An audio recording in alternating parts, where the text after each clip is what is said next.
Good morning, Deborah. Good morning, how are you? Good. So Amerilis has invited us this morning to discuss uh, responses to crisis in the office. And this is in context also of this being Suicide Awareness Month. So I'd like to share for our audience here some of the warning signs for depression that you might see in employees. And depression is linked to suicide, but it's not necessarily the same thing, because somebody can be suicidal and not be depressed, Right. or be depressed and not suicidal. But for the vast majority of people who are suicidal, there is some depression.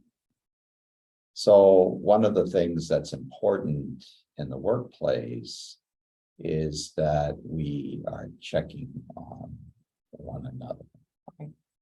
Some of the warning signs that you might see in an employee, for example, if there's a decrease in productivity, morale problems, a lack of cooperation, excessive fatigue, unexplained aches and pains, somebody's complaining about their health, safety problems, accidents, sometimes are precursors to somebody's mental health or some of the issues they may be having. If you see somebody all of a sudden taking a lot of time off, excessive absenteeism, certainly drug and alcohol abuse can be a part of that. As you think from a clinical perspective, what else would you look for, or what else would you see in somebody who is potentially having suicide ideation? You know, I think that's kind of a hard question to answer because everybody's response is a little different in some ways.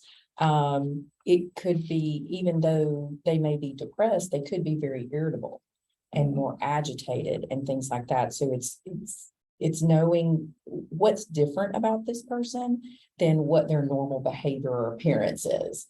So again, that brings up the need for us to get to know each other in the workplace. Yes, know our people. And know your people, because otherwise if you don't know someone, you'd be missing important cues that they're giving off. When someone is having thoughts of suicide, generally, how do they get to that place that they're thinking that? What's going on with them? From my experience, the people that I have dealt with who are in that kind of mindset, it's usually not just necessarily one thing. It's a compilation of multiple things have happened over an extended period of time, or even a shorter amount of time. But there's so many things. They feel lost and don't see a way out and don't know how to make things better. Don't see that there is a way to make things better. And they're just really, most of the time, very overloaded and overwhelmed. Yeah, so the old cues of hopelessness, helplessness, not being able to see any answer to the problem they're in. One of the things we know is that it's important to ask questions around all of this. So, for example, if somebody is down, ask them what's going on. Try to get them to talk about it. If there are some hints or signs, certainly not being afraid to ask somebody, well, are you having thoughts of harming yourself? And if they say yes, even asking, well, how would you do that? And if they have a plan, that in the clinical world, that raises the flag even higher. I think another thing that is around that is a lot of times people are afraid. There's kind of this myth that if I ask somebody about suicide, I'm maybe planning the idea that wasn't there before. And we know from the research that it's just the opposite, that oftentimes people are thinking about such things. And if not asked, there's a greater chance that they would act on it. So showing concern, being able to ask. I think another thing to remember is because people are scared to ask those questions, Right. but it's important to know. And it's also important to know that it's not on you as the person who asks, that any intervention around depression and suicide is really a community intervention. Mhm. We should never go it alone. We should never feel like it, oh my, I have to, Right. save this person. But it's at that point when people are conveying those things that we want to get a lot of other people involved. Exactly. So, get the supervisory chain involved. There's nothing wrong with, getting a family member or someone involved, getting the person to the primary care physician, or if Right. it's more urgent, getting them to a mental health facility, or even if it's more urgent than that, calling 911, Mhm. getting emergency Right. services there. We actually know that we save lives by asking questions. It kind of gives the person a sense of somebody else maybe doesn't understand exactly what I'm going through, but Mhm. they see that I'm hurting. They see that something's going on, so they don't feel quite so alone. And it's important, like you said, for that person not to take on the responsibility of trying to solve the issue, but helping the person get to someone who can help them solve it. That's right. So a lot of supervisors feel like since they're not clinicians, they're not really prepared. Right. But the preparedness for intervention is solely that you care and you show that care. And Exactly. that goes a long way. We know from research also that people who are suicidal, there's for the vast majority of them are having suicidal ideation. There's some ambivalence there. Mhm. So there's always one of the questions I like to ask is, tell me about that part of you that wants to live, or tell me about that little bit of hope you have, or tell me about what would prevent you from taking your life. And if we can get people remembering, because oftentimes when we're depressed, we've used up all of our energy and we're Right. just focused Single on focus. single focus. Mhm. And the only answer that seems available is maybe to take my life. And if we can get them looking, taking a step back, looking at life in a little bigger way. Certainly, again, we should never leave someone alone who's in that place, Right. but we need to gather people around them. Knowing your company's resources Yeah. is important. Mhm. What is the procedure that your company has set aside for dealing with situations like this? Is it go to your supervisor? Is it go to HR? Do you have somebody on staff that does have some clinical experience that knows a little more of how to handle these kind of situations?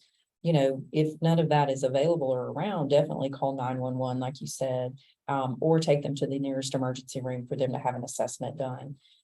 We're lucky in our neighborhood that we do have the Bradley Center available.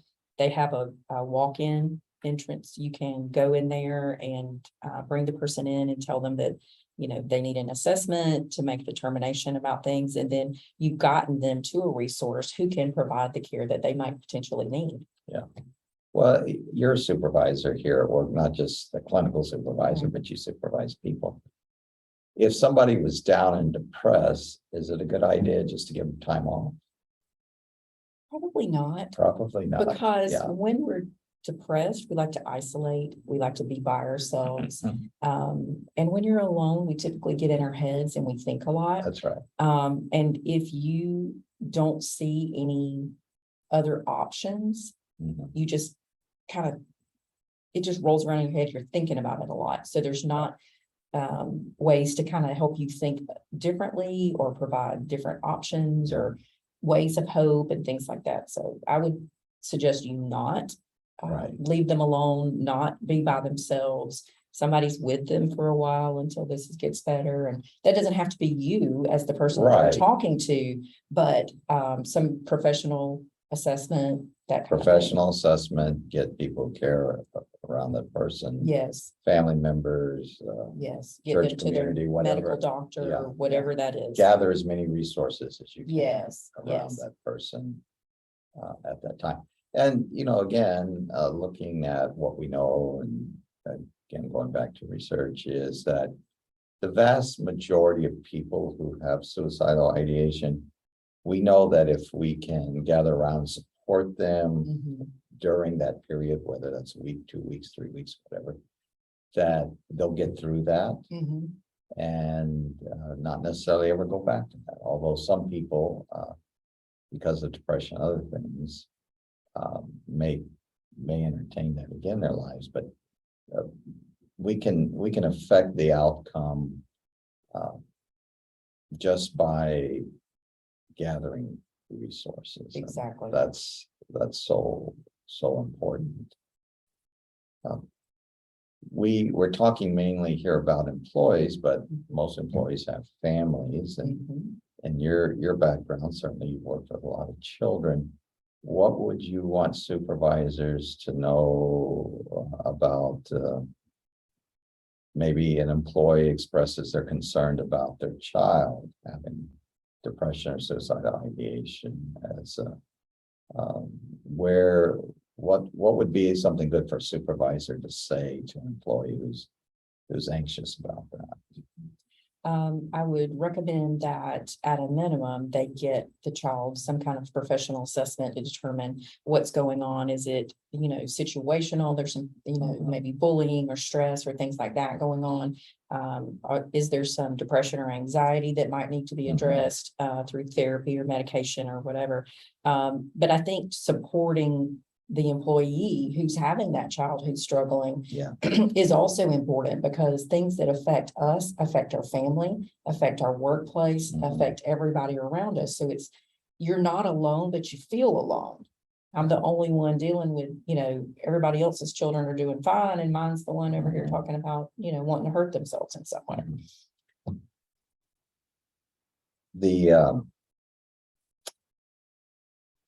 I think I was thinking about something Marilyn said to us a little bit earlier, and she'll get calls from HR providers and a lot of anxiety over mental health type issues.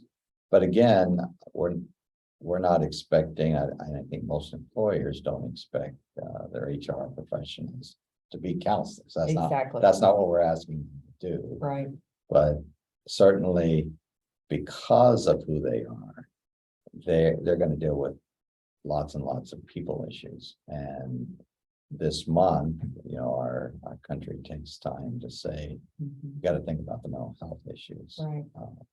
And again, just care, being present, asking questions is so important to building that sense of community, which is one of the antidotes for the isolation Mhm. that we often feel when we're depressed, and which can lead to suicidal ideation. When I go out and talk to people about suicide, one of the things I like to tell them is, if you're experiencing clinical depression, so your depression's gone on more than a few days, it's running into weeks, it's important to, at that time, to ask for help, to go to a physician, to go talk to a counselor. Because what we know about the depression cycle is, at some point in our depression, if it doesn't turn around, we'll get to a point where we won't have energy to ask for help. Right. And then at that point, we're solely relying on other people to identify what's going on in us. Right. So when we're in the initial stages of depression, where we have energy, it's important for us to speak up.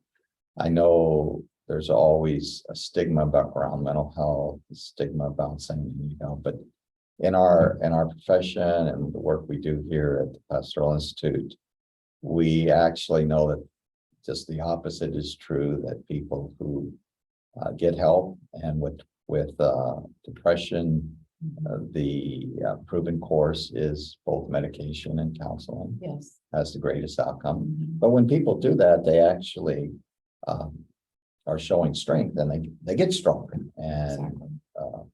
that's what we always want to encourage. So, if I'm an HR professional and someone's sharing with me their life and that, they volunteer that maybe they're in counseling or on medication, just encouraging them to continue that course is important too, because again, that's what the science tells us. This is how you get better. And depression is so common to the human condition, in our field, we say it is the common cold of mental illness that I say we all, not 100%, but the vast majority of people will experience some depression in their life. So it's part of who we are. And when we have somebody at work who cares about us, asking about us, that's very helpful. Yes. Any other thoughts about this topic this morning? Well, I just think it's important to reiterate to our employees and our staff and friends and family that we're here. If you need anything, if you are feeling overwhelmed, that somebody's there to listen, whether that is your supervisor or your HR person, they can direct you to where you can, get some help in that if it's a bigger issue that needs to be addressed, maybe clinically or professionally. But even here at the Pastoral Institute, all you have to do is call. Our ladies answer the phone. If by chance they miss it, we have a voicemail and they listen to those voicemails regularly and calling people back. And just knowing that there's someone out there that cares, that may not totally be in that experience with me, but can help me kind of work through it. I think that's a valuable asset that we as the Pastoral Institute provide for the community. And so that's just really good to remember. Even if you ever have any questions and just not sure what to do, give us a call. We may not be the best fit at that moment, but we can kind of give you a direction of, hey, it sounds like this is a little more intense. You might want to take them to the ER or, get them to their doctor or something like that. And that's a good rule of thumb. When in doubt, raise it to the next level. Yes. Yes. So, so I hope that's been helpful to our audience today.